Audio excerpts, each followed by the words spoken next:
تمام حلال چوپائے اور پرندے جیسے بھینس، بکری اور کبوتر کا جوٹھا پاک ہے۔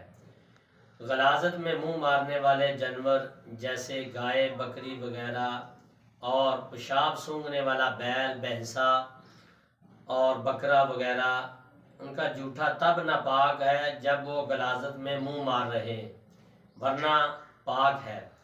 گھوڑا، اس کا جوٹھا پاک ہے کیونکہ ایک پاکیزہ اور نفیس جانور ہے گھوڑا۔ گدھا اور کھچر کا جوٹھا مشکوک ہے، جس کے بارے میں حکم یہ ہے اگر ان کے جوٹھے کے علاوہ پانی نہ ملے تو ایسے پانی سے وضو کر لیں، مگر وضو کے ساتھ تیمم بھی کر لیں ورنہ نماز درست نہ ہوگی۔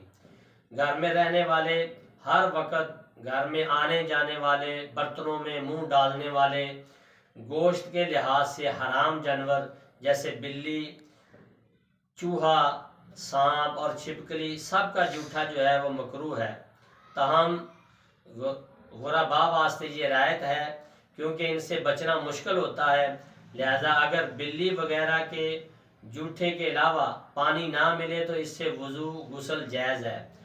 تاہم اگر بلی نے چوہا کھایا ہو، اس کے بعد جلدی یعنی کہ اس کے بعد 15 یا 20 منٹ کے اندر اندر وہ کسی برتن میں منہ ڈال لے تو وہ مکروہ تحریمی ہوگا۔